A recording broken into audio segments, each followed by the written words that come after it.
President Biden out and Vice President Harris in, an amended filing was submitted to the FEC, changing the existing campaign's name to Harris for President. So all settled then, right? Not so fast, say some Republicans, among them Speaker Mike Johnson, who warned of legal challenges and hurdles to putting a nominee's name on the ballot in all 50 states, a new one. 14 million Democrats voted to make Joe Biden the nominee. So it would be wrong and I think unlawful in accordance to some of these states' rules for a handful of people to go in a back room and switch it out because they don't like the candidate any longer. That's not how this is supposed to work. So I think they would run into some legal impediments in at least a few of these jurisdictions. And I think there'll be a compelling case to be made that shouldn't happen. And so I think they've got legal trouble if that's their, that's their intention and that's their plan. So we'll see how it plays out. That's nonsense, because Biden isn't on the ballot yet for the general election anywhere. They aren't switching anything out. The Democrats haven't had their convention, so they technically don't have a nominee yet. The delegates will still cast their votes in August, and the Biden delegates can vote for anyone, by the way, just as they could have, even if Biden had remained. So it's not clear how that's even theoretically a problem. But campaign money, potentially a different story, at least the campaign money raised so far. Could be a little trickier. It's been accepted gospel that since it's been a Biden-Harris campaign, Harris can use the money. And that is the prevailing view, but the FEC is composed of 3 Republicans and 3 Democrats, and the current FEC chair, Sean Cooksey, a Trump appointee, says it's more complicated than just filing a name change. I think it's going to have to go through a process through the FEC. I expect there's going to be probably challenges to that at the agency and probably in the courts as well. I think there's a number of different avenues that I could expect different parties to challenge this attempted transfer, this attempted change to the presidential committees. Cooksey also quoted the federal regulation in a post on X, formerly Twitter, which says, quote, if the candidate is not a candidate in the general election, all contributions made for the general election shall be either returned or refunded to the contributors or redesignated or reattributed as appropriate.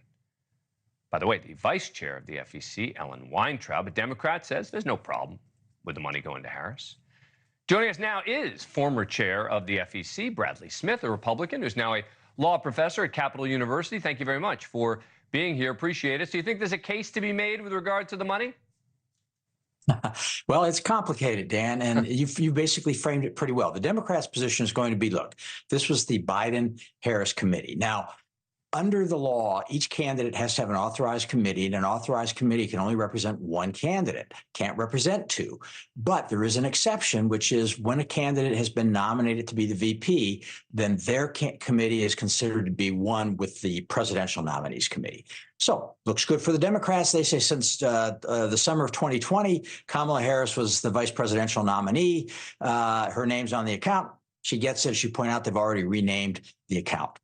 They're not so fast, say the Republicans. They say, look, as of November of 2020, when the election was over, Kamala Harris has no standing as a candidate. She's not running for president, and she is not the party's nominee for vice president in 2024 until she's nominated. As you just pointed out a moment ago, when Republicans say, oh, Biden, can't be on the ballot, you say he hasn't even been nominated yet.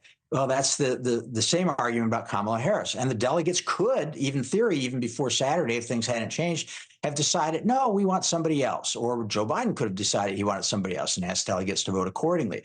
So the Republicans are saying she's not the nominee. She's not entitled to the money. As a, but using that argument, he's not the nominee either, right? So using that argument, right? I mean, so they would say they're not transferring the money at all, right? That it was the Biden-Harris ticket, and as a result, that Harris is just using the money that was donated to the Biden-Harris ticket.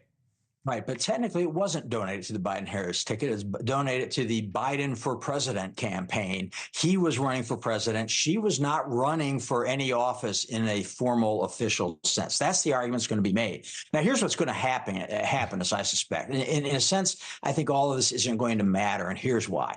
The Democrats have already made their choice. That is, they've already set up the new account, transferred the money, and they're already spending it. So in a sense, if the Republican interpretation is correct, the Democrats are already in violation of the law. Okay. somebody's going to file a complaint, and maybe the Trump campaign, and maybe the RNC, and maybe some allied group, they're going to file a complaint with the FEC.